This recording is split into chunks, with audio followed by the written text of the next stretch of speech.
Welcome to another program of Laguna Woods Stories, and we have a storyteller to bring to your attention today, and a name and face that's familiar to many who live in Laguna Woods Village.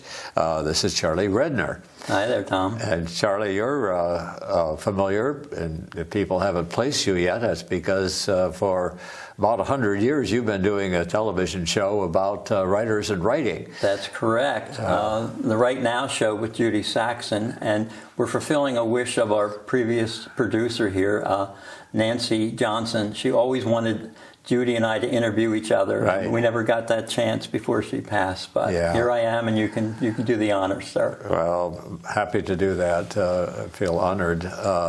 I know you and Judy worked together for, what, 10 years or something like that? And 10 years, right. Must have been quite a shock when she passed. Well, actually, we were doing a show. We were at the very end of a Zoom show. And, you know, the very first show I did, I was a guest of hers, and we did it right in this very room. And Is that was right? 10 years ago. 10 years ago. Yes. Yeah. So then we started doing it right in the Village Television Studios. A great partnership that you had for all of those years. Yes. Well, let's talk about Charlie. Okay. And let's start at the very beginning. Charlie, where did you make your entrance into this world? Philadelphia, Pennsylvania. Philly, huh? Although I was raised almost my entire life in South Jersey, which is a suburb of Philadelphia, basically. All right. Up into high school, so that was... We'll find out a little later how you ended up on the Pacific Coast, but I know from some information that you gave me that you started working in the publishing and advertising and those kind of areas very young. Yes, I did. I was 17, maybe 16. What happened is, my parents, that's a funny thing, the worst thing that can happen to a teenager is he goes all through school with his friends and compatriots. He goes into the first year of high, and his parents move away. Oh, no. And they moved back to Philadelphia. So I ended up at a school, actually ended up at a trade school. I was going to a school in New Jersey where everybody was on their way to college, and it was the absolute opposite in Philly. But one of the blessings that came of it, boy, when one door shuts and another opens, I got a job. You had to go to work after school. You know, you had to have a job. So they gave me this slip of paper, and I went down and I knocked on the door and went into this. It was an advertising agency. I had no idea what that was. Advertising, public relations. Yeah. And I walked in the door, and I ended up discovering a world I didn't know existed. Right. And the boss, my friend, and was Robert Edelman. And Edelman was the middle name, was Robinson, Edelman, and Montgomery. And Bob Edelman, for some reason, almost adopted me. He took care of me. He sent me to a broadcasting school, which he owned, the Bessie B. Hicks School of Dramatic Arts. Goodness. Yeah, so I learned broadcasting. So at 18, I was assigned associate producer of a live TV show in the fourth largest market in America. And you were 18? Yes, I was. Oh, my gosh. Associate producer of a live TV show. You know, people wonder how you get into this industry, and most people's stories who do get into the broadcasting industry are somewhat similar to yours. It sort of came by accident. Yeah, it just happened. You're right. I didn't plan anything. It all happened to me. Yeah. And unfortunately, the producer of the show was an alcoholic, and he'd come in 5 minutes to show time, and he'd want to change the run sheet, and he'd get the talent upset, he'd get the director upset. So he eventually went away, and I was the associate producer, and I never got the title, but I actually was the producer of the show. What an amazing learning experience, I loved it. I loved it. Yes, it was a learning experience. Yeah. And from there, where did you go? Well, I stayed with Bob for 10 years. What happened was he was always into other businesses. The agency was just like his core business. So he started something called Takeout Kitchens, which is a forerunner of Kentucky Fried Chicken. He started Hush Puppy Houses, which were end up something that was like Arthur Treacher's fish stores. He did Bantam Supermarkets before there were 7-Eleven stores. He was a genius, literally. Yeah. And I just followed him around, and I did all the things he did. And of course, there was the marketing and public relations side of that, you know, and I just kept doing. I just followed him around for 10 years. He said to me once, "Stay with me for 10 years. I'll teach you everything you need to know about the advertising business." And he I did. hung around. Yeah. Yeah. at some point you got involved with, I see some political connections. In fact, John F. Kennedy Yes. is the name that's on your sheet here. It is. That's an interesting story.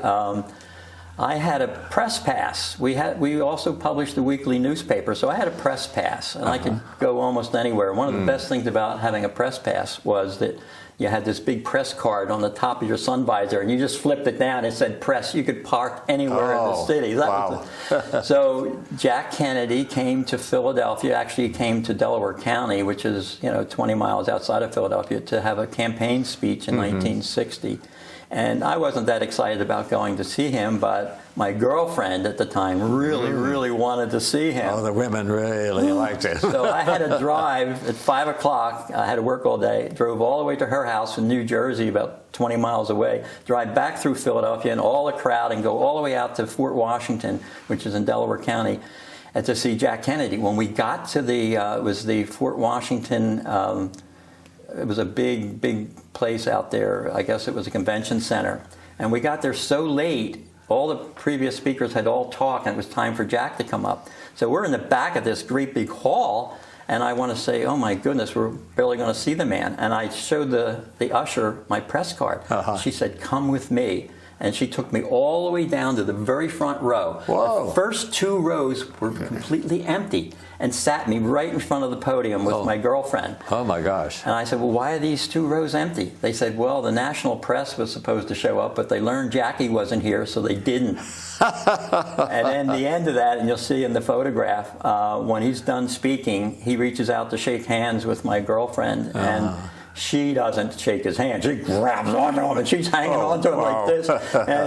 And Governor Lawrence of Pennsylvania is next to him saying, see, Jack, Pennsylvania loves you. At least one of them. Yeah, at least one person. Oh, that's all we needed was one woman up front. Oh, wow. So that's my Jack Kennedy story. Okay, tell us about Bobby Kennedy.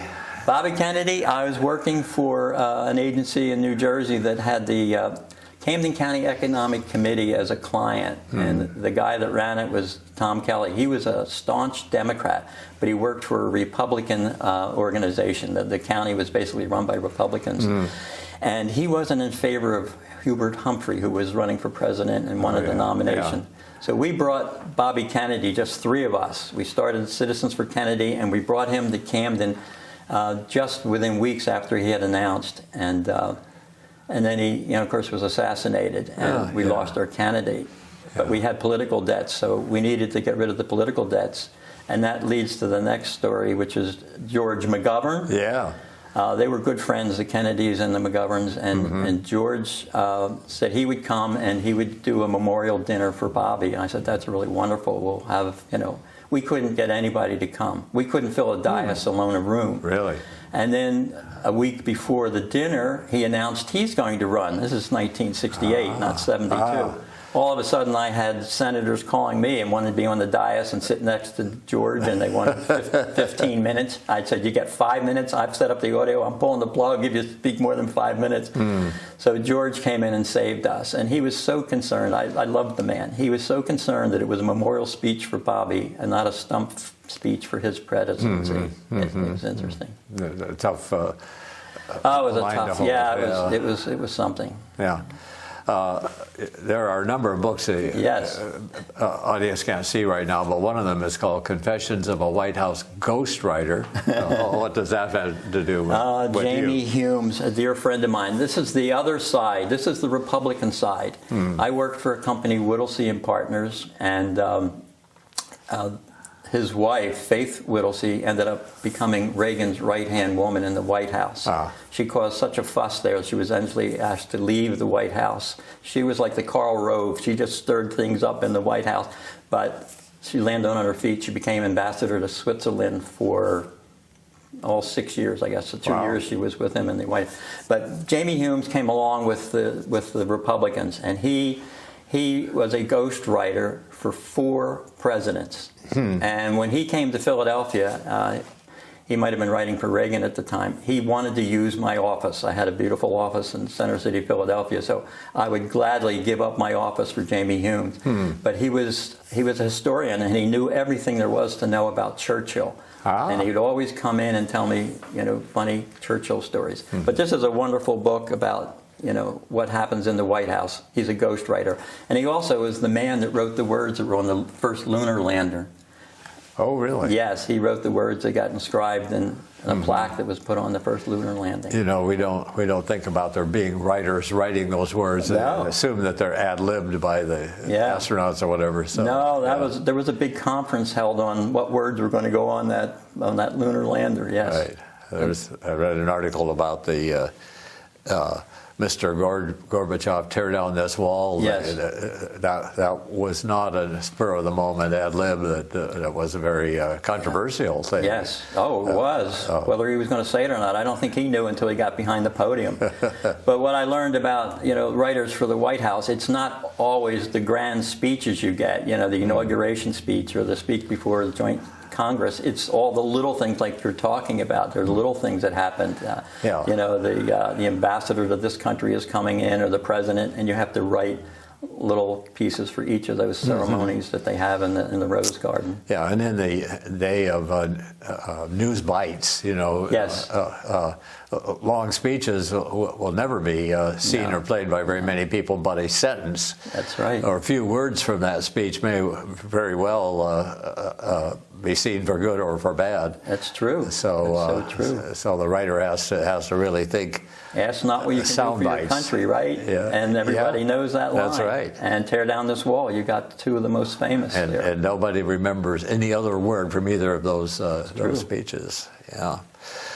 So you worked in the political realm? Yes, I was. It was a funny thing. I worked for the Republicans. I was a paid consultant because my boss was obviously a Republican and working for all the candidates in Pennsylvania. And his wife, as I said, Faith Ryan Whittlesey, she became Reagan's right-hand woman in the White House. And she is credited with this line: she did everything he did backwards and in high heels. Right. Talking about Ginger Rogers and Fred Astaire. She's credited with that line. So her book, her biography is Backwards in High Heels. And it's a story of her political life in Pennsylvania and in the White House and in Switzerland. I was even in Switzerland once while she was ambassador. And I wanted the thrill of picking up the phone and calling her and just saying, tell Faith Charlie's on the line. I'm calling the ambassador. But, and I worked for her. I mean, when she was running for local offices, I was walking the streets up and down, handing out potholders and literature about her. So I knew her very well. But when I called, somebody answered in German, and the office was closed, so I never even got... End of conversation, end of conversation. Right? I was out in the French-speaking section of Switzerland at that time. Oh, wow. Well, we have some more books. We may as well go through them. Okay. You have The Devil's Brigade. The Devil's Brigade. My first boss that we talked about, Robert H. Edelman, while he was running the agency, was writing a book. And this is a true story. The Devil's Brigade is actually a Canadian and an American group. And they were ski patrol. They were supposed to go into Norway and destroy the infrastructure. Oh, my. Well, the king of Norway said, no, the war's going to be over someday. You don't do that. So he ended up with a regiment with no mission. So they ended up taking this group and they threw them into Italy and they fought their way up the boot. And they got a reputation of being one of the most fierce group of battle-hardened soldiers. And then when he wrote the book, it became a movie. William Holden starred in it. Oh. Bob moved out to Malibu and left me to fend for myself in Philadelphia. But I did well. I did well. He taught me well. So that was Bob. Okay. Dances with Wolves. Yes, everybody's familiar with that. I saw the movie. Yeah, everybody saw the movie. I think it's in historical records. It's a major piece of film. And how does that relate to you?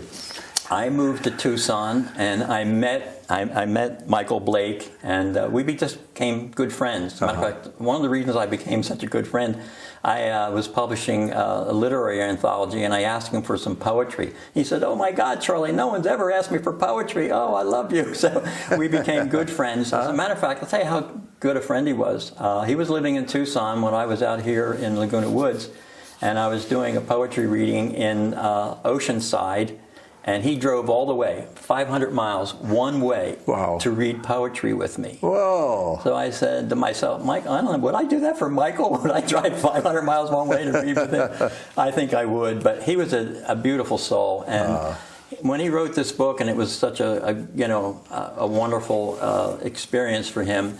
What do you do with your second book, or your third book, or your fourth book? It's kind of hard, but he ended up retiring. Had a big ranch near Tucson, and he went to Nevada and bought the wild horses, the Mustangs, and he took them back to Arizona and cared for them the rest of their lives.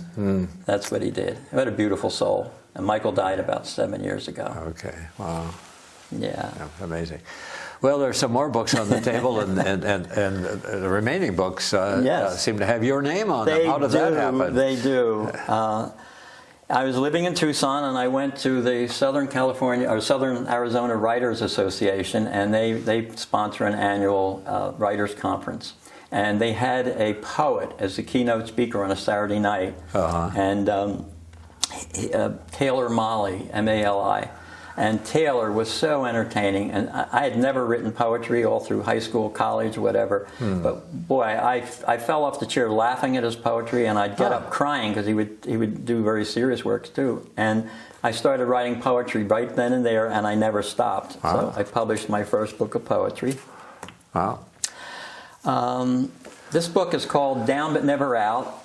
And it's a story of a middleweight champ of the world, but it's not about boxing as much as it is a father love for a son with Down syndrome. And this is back in the 50s. You didn't see those children, but the way Joey did it, Joey Diardella is the name of the boxer, middleweight champ of the world, a Hall of Fame boxer. He wouldn't go anywhere if his son couldn't go with him. He kind of helped the Kennedys and the Shrivers start the very first Special Olympics, which were in Chicago in 1968. He was a friend of mine, and he just wanted his story told, so I wrote it.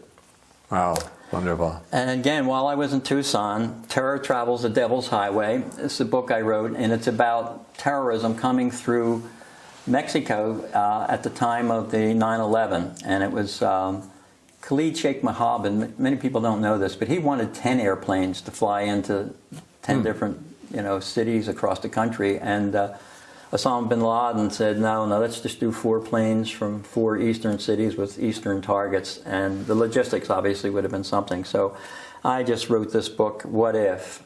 Another group had come through the border into Arizona. The Devil's Highway is a real place in Arizona. So is this your first? This is my first novel. First novel, first fictional work. Right, it's the first fictional work. Not the last, I presume. No, I've actually started a sequel to that. Okay. There's trouble in Germany, and she goes from Tucson to Germany to find out what's going on with terrorism in Europe. So you might have to learn German after all. I might. That's very good. Well, we got a little sidetracked maybe in your story here, talking about all of these books. So we left you in Philadelphia. Yes. So somehow you came west. How did that happen? Very simple story. In the year 2000, I started my own company by then. I was a media company, and having done a lot of Subaru commercials, I was very wired to the automobile industry, so I started a media company. Now, you were writing the Subaru commercials, or? I wrote many, yes, I did. But I was more or less the executive director because I was recharged from budgets on down to buying the airtime and everything. That was a great job. One of the things that I was going to start off by saying is, that famous saying, find a job you like and you'll never work. That happened to me, and it was all by accident. I just got discovered by Bob Edelman, and I found a world, and I never did work a day in my life. I swear. I loved work. If you love doing it, it's not work. No, that's true. And so I used to be able to take the whole month of January off. Oh, wow. Yeah, well, I had my own company, and so what I did... I was in teaching, so I got the summer off, theoretically, which never really works out that way. But. No, I wonder what teachers did all those months. Prepare. Yeah, prepare for the fall. So I used to go out west, and I bought a big camper, and I would just travel across the country. And in January of 2000, I came out to Tucson for the holiday, and I never went back.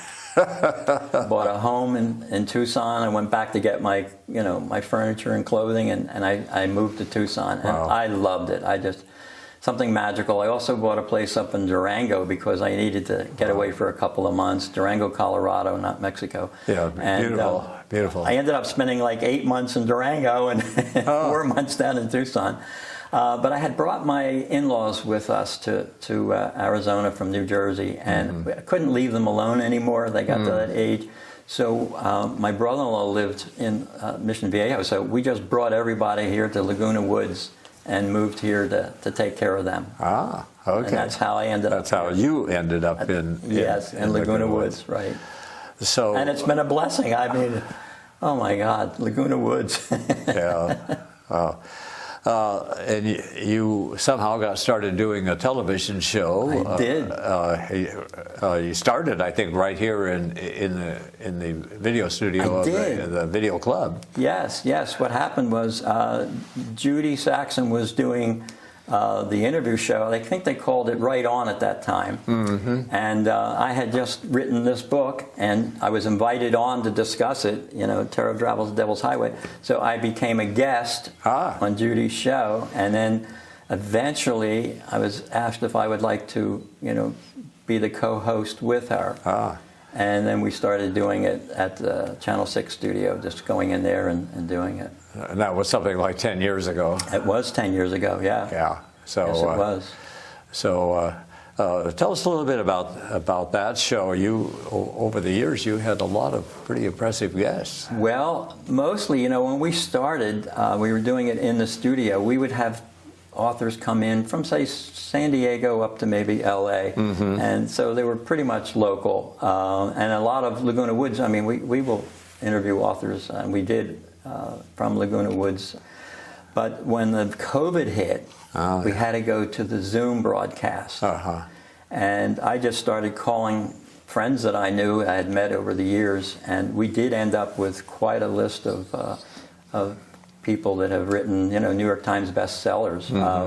Jamie Ford wrote on the Hotel on the Corner of Bitter and Sweet. 2.5 years it was on the New York Times bestseller list. Wow.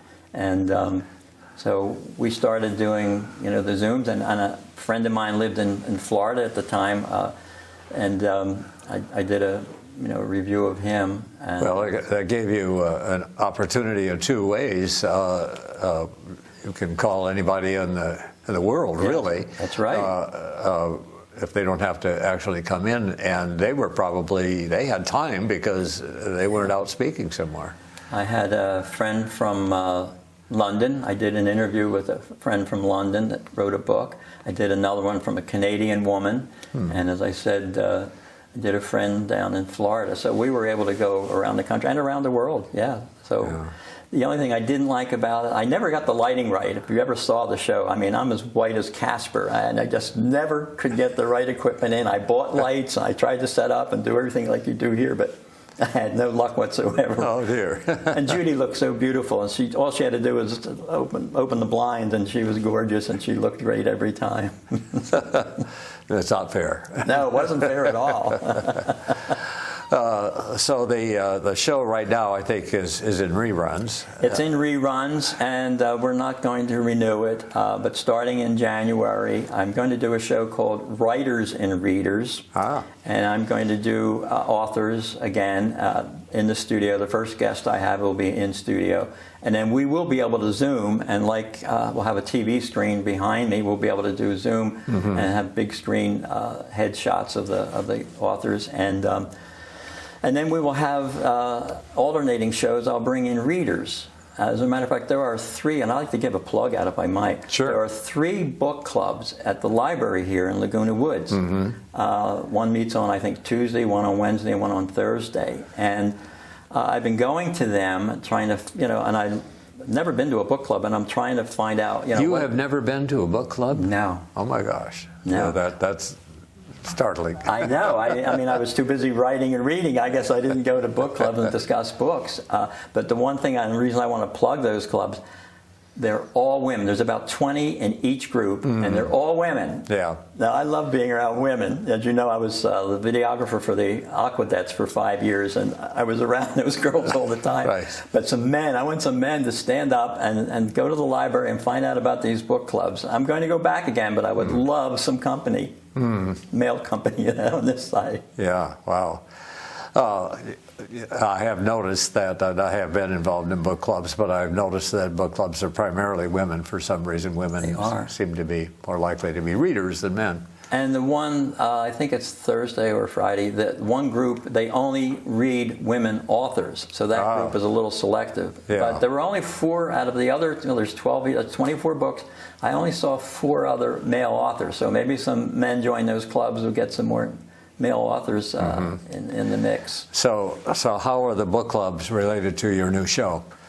I want to go in and find the people who like to talk about books and bring them into the studio with me and do basically what they do in the book club, is talk about the book. You know, all aspects of it. Did you like it? How did the plotting go? If it's a fiction book, did you like the characters? Were you drawn in? All the things that you would normally talk about when you do a book club. So that'll be the second. It'll be a half-hour show. We're going to limit the shows to a half hour, even though we had expanded to an hour when we were Zooming in these well-known authors. And as far as your own time in front of the computer, yes. you said you're working on a sequel. I am. Tell us about that. Well, I'm always writing, and the funny way I write, when I write fiction, you can laugh at me if you want, but I wrote this book by sitting in a hot tub after I work out. I work out every day, and I used to until the COVID hit. I haven't been to the gym in a year and a half. I would sit in the hot tub after my workout, close my eyes, and I would watch the movie. And then I would go to my typewriter or my computer, and I would write what I saw. Okay, so you're sitting there with your eyes shut. Watching the next chapter.